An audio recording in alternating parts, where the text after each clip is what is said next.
동서고금을 막론하고 사람이 사는데 가장 필요한 것, 그리고 가장 소중한 것 하나를 꼽으라 그런다면 지혜라고 이야기를 할 수가 있을 것입니다.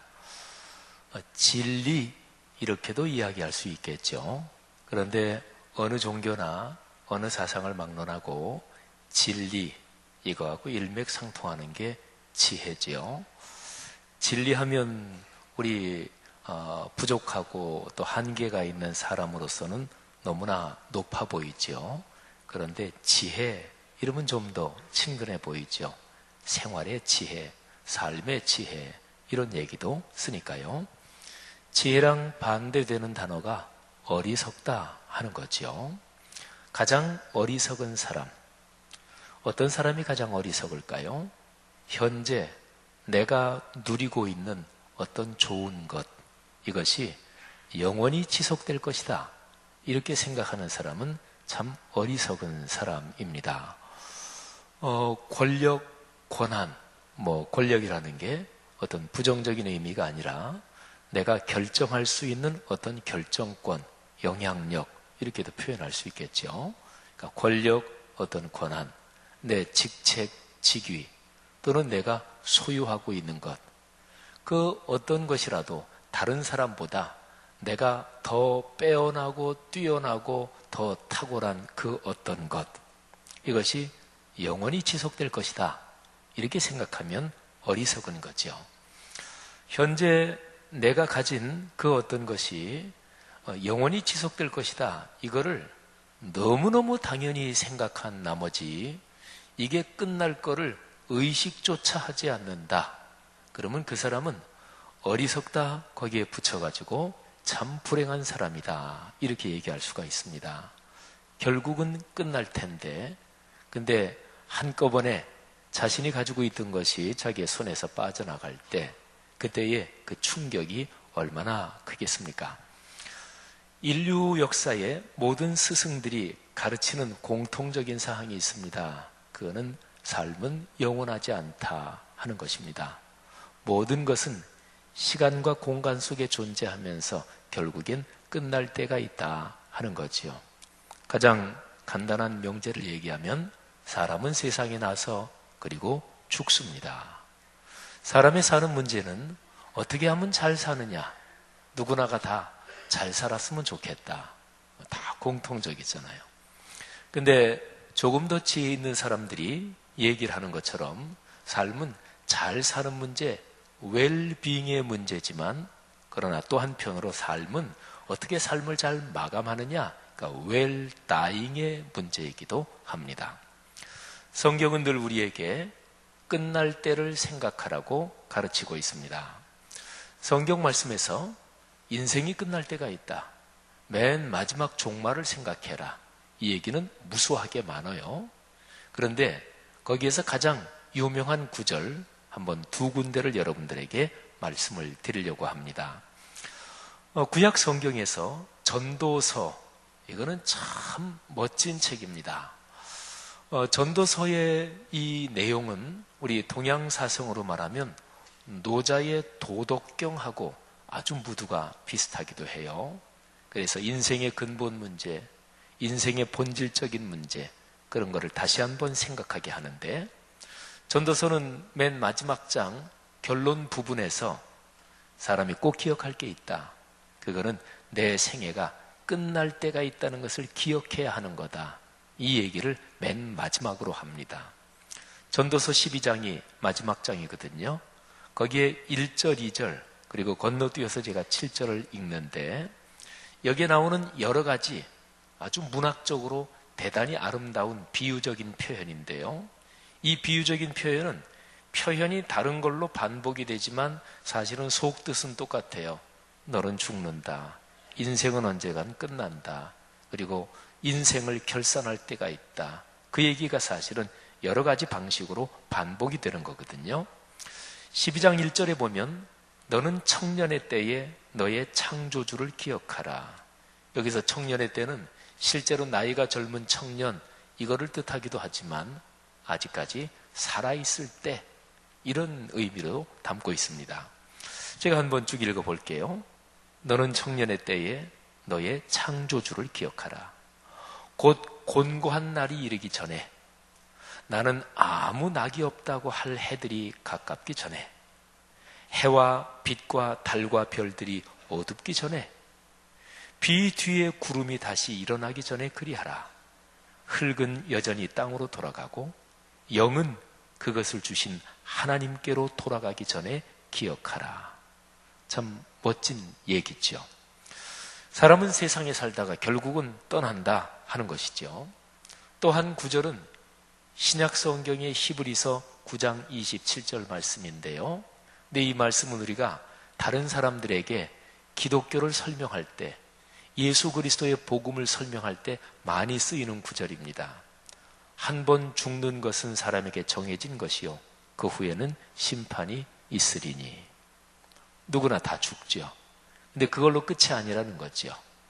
내가 이 세상에서 살아온 시간, 살아온 모든 삶에 대한 심판이 있다. 심판이란 단어가 너무나 무겁게 느껴지십니까?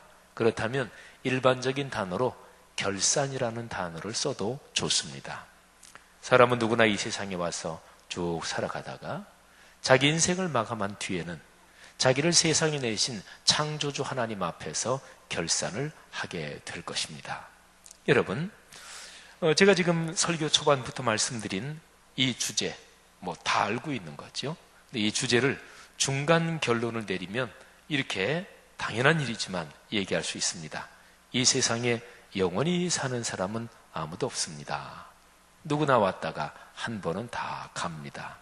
그리고 인생이 마감될 때 누구나 자기 인생을 결산을 하게 될 것입니다. 성경은 하나님이 그 결산을 하신다, 이렇게 얘기하는 거죠. 그런데요, 이 세상에서 성공한 사람들, 다른 사람과 비교해서 더 빼어나고 더 뛰어난 사람들이 대개 이 사실을 잊어버리는 때가 많습니다. 내가 이만큼 성공했고, 내가 쌓아놓았고, 내가 이룬 업적, 이게 계속될 것이라고 잠시 착각을 하는 거죠. 근데 영원히 계속되는 것은 아무것도 없습니다. 영원히 살기를 바란다면 그것은 허망, 허상 또는 망상입니다. 여러분, 이 주제를 좀 더 본격적으로 성경적으로 기독교 신앙으로 한번 해석을 해보십시다. 그러니까 시작할 때가 있고 끝날 때가 있다, 이런 얘기잖아요. 그리스도인의 삶도 마찬가지고, 그리고 특별히 그리스도인이 모인 공동체, 교회도 역시 마찬가지입니다. 교회도 시작될 때가 있고 끝날 때가 있습니다. 그러니까 성경에서 말씀하는 교회, 이 교회라는 현상, 이 교회라는 공동체, 거룩한 제도, 거룩한 기관이라고 성경은 가르치는데, 이 교회도 역사상에서 시작한 때가 있습니다. 그리고 교회도 끝날 때가 있습니다. 교회는 영원하지 않습니다. 하나님의 나라는 영원합니다. 근데 교회는 영원하지 않습니다. 교회를 신약성경 원어 헬라어로 발음하면 에클레시아라고 발음하는데요, 하나님 나라는 바실레이아, 이렇게 발음합니다. 그래서 바실레이아, 하나님 나라는 영원해요. 근데 에클레시아, 교회는 영원하지 않습니다.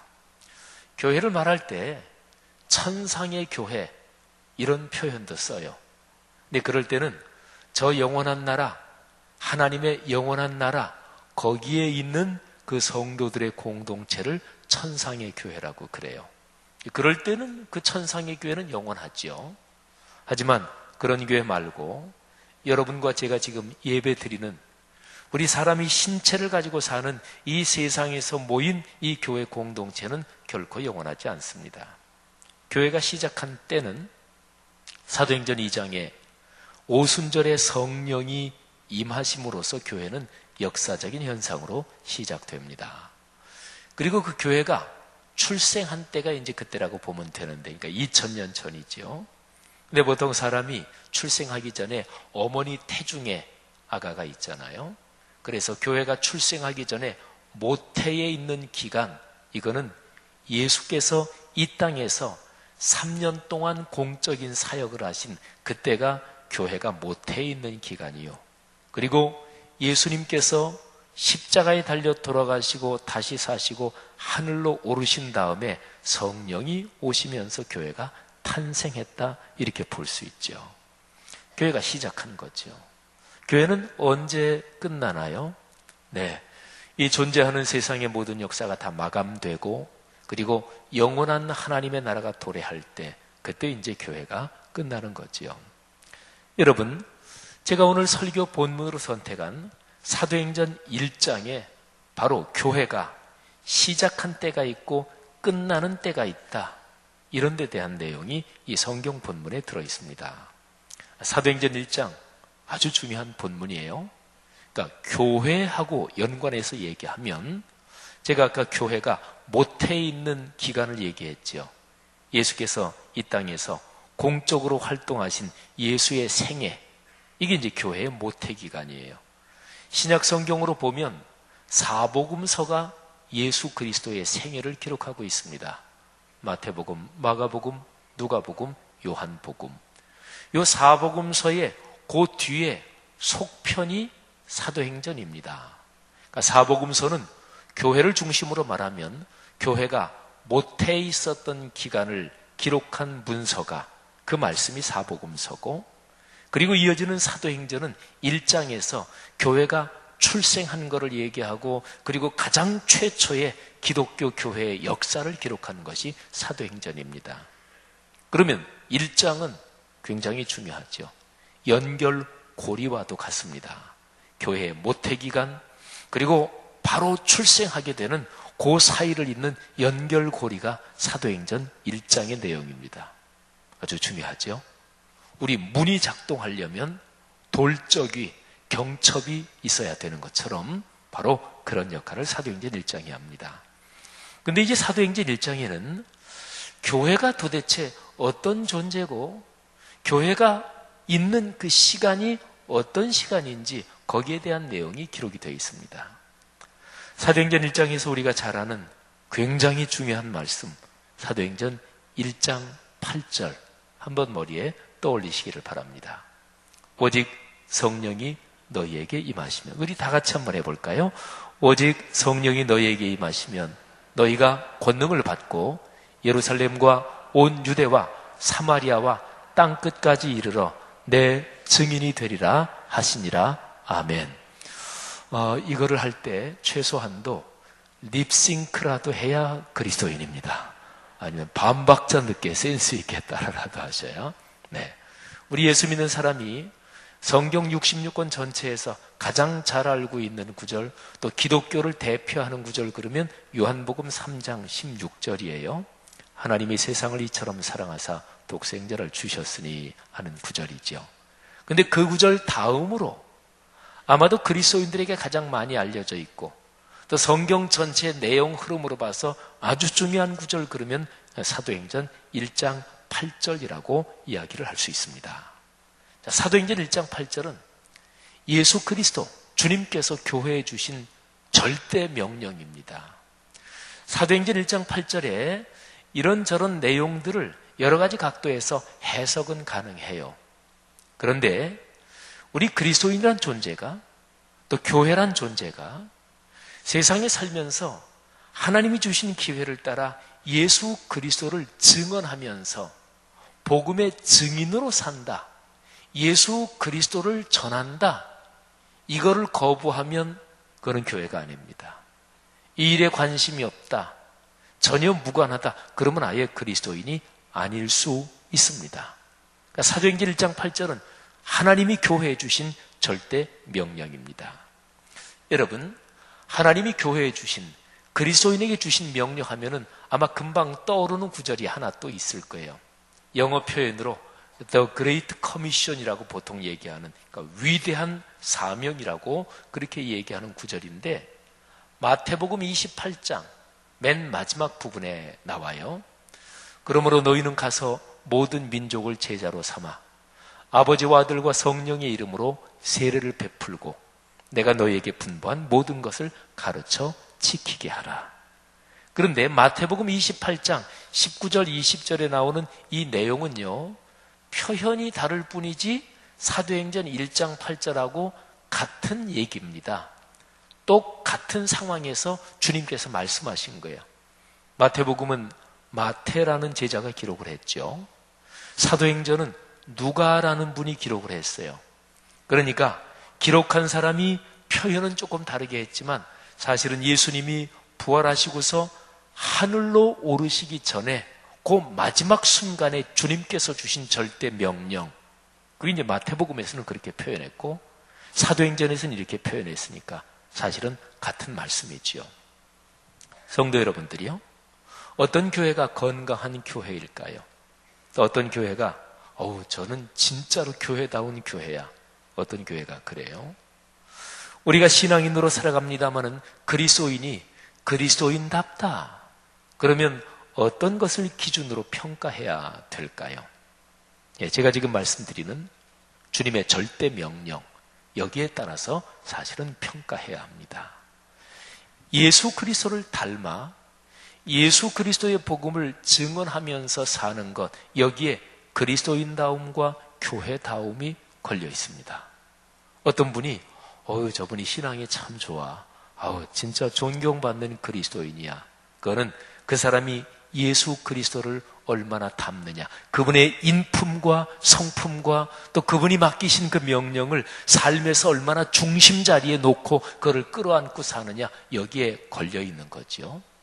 성도 여러분들이요, 여러분이 걸어가시는 인생길, 또 여러분이 당연한 일이지만은 누구나 다 자기 아들, 딸, 손녀, 손자 사랑하고 자기 가정 가문이 잘 되기를 원하는데, 여러분 개인의 삶과 가정 가문이 주님이 주시는 복이 넉넉하기를 축복합니다.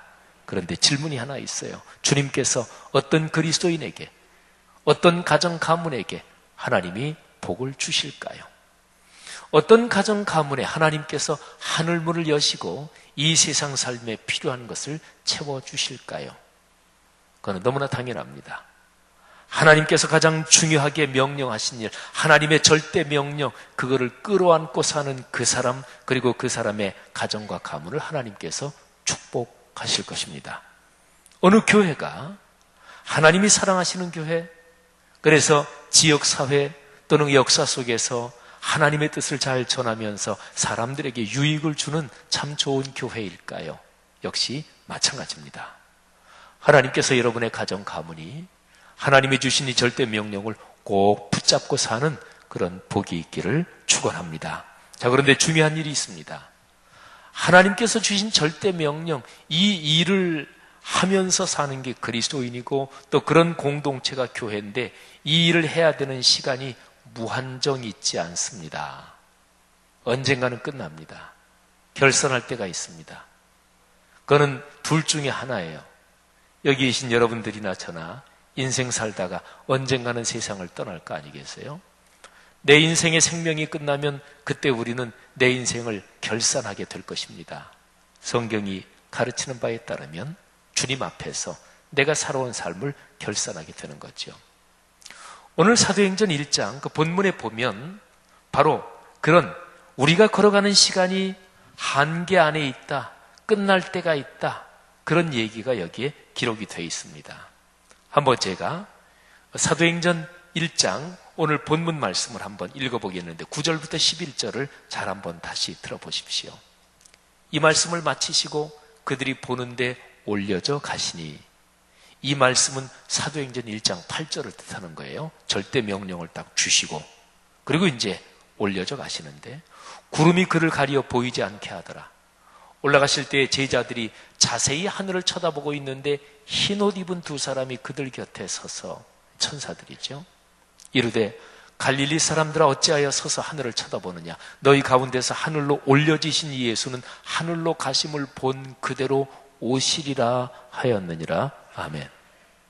그러니까 하나님이 주신 절대 명령을 수행하고 실천하고 그 사명을 감당하는 시간대가 어떻게 되냐면 주님의 승천과 그리고 재림, 요 사이 시간입니다. 가신 그분이 다시 오십니다. 다시 오셔서는 결산하실 것입니다. 이런 비슷한 얘기는 신약성경 사복음서에 많이 남아요. 예수께서 이 세상에서 가르치시고 일하실 때 이런 얘기들을 많이 해주셨어요.